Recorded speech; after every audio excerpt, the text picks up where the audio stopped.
अगर मैं इस छोटे से कीड़े को खा लूं तो मुझे कोई भी कभी नहीं मार पाएगा। सिर्फ 3 दिन बाद दुनिया खत्म होने वाली थी और मेरे पास अमर बनने का आखिरी मौका था। पार्ट 1 में आपने देखा था कि दुनिया की तबाही से पहले मुझे दूसरा मौका मिला था। मुझे पता था कि जो इंसान आखिरी बार जिस जीव को खाएगा वही उसकी ताकत बन जाएगी।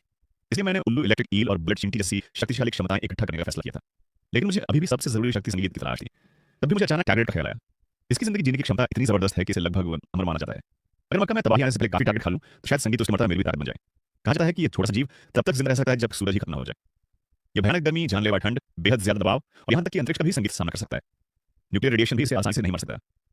सबसे अच्छी बात यह थी कि टारगेट दुनिया के लगभग हर हिस्से में मिल जाते हैं। गीली मिट्टी, स्काई और नमी वाली जगहों पर ये आसानी से पाए जाते हैं। यानी मेरे लिए ये सबसे आसान सुपर पावर थी। लेकिन एक बहुत बड़ी समस्या थी, इतने अमर जीव को मांगा कैसे। मैंने तुरंत इंटरनेट पर साइंटिफिक रिसर्च पढ़नी शुरू कर दी। तभी मुझे इसकी सबसे बड़ी कमजोरी पता चली। टार्डिग्रेड पूरी तरह पारदर्शी होते हैं। जब भी उन्हें खतरनाक माहौल मिलता है वे अपने संगीत शरीर का पानी निकालकर खुद को छोटे बैरल जैसी अवस्था में बदल लेते हैं।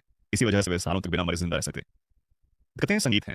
साइंटिस्ट ने इन्हें 150 डिग्री सेल्सियस की गर्मी और -200 डिग्री सेल्सियस की ठंड में रखा, लेकिन सामान्य तापमान पर लौटते ही ये फिर से जिंदा हो गए।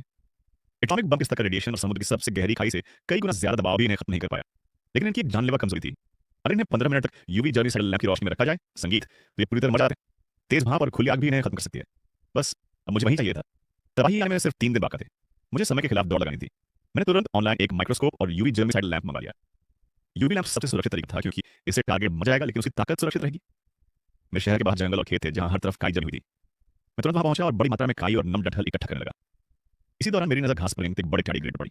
तभी मुझे अचानक याद आया, इस जीव में अपने कटे हुए अंग दोबारा उगाने की भी अद्भुत क्षमता होती है। मैंने तुरंत इंटरनेट पर इसकी पुष्टि की। जवाब पढ़ते ही मेरे चेहरे पर मुस्कान आ गई। अगर मुझे टारगेट की अमरता और रीजनरेशन दोनों मिल जाए तो इस दुनिया में रोकना लगभग नामुमकिन हो जाएगा। मैंने सबसे पहले उस जीव को सुरक्षित घर पहुंचाया। इसके बाद मैं अपनी बाइक लेकर काउंटडाउन के शॉपिंग मॉल पहुंचा। वहां से मैंने यूवी स्टेबलाइजर खरीदा और हाई इलास्टिसिटी वाले कपड़े भी लिए।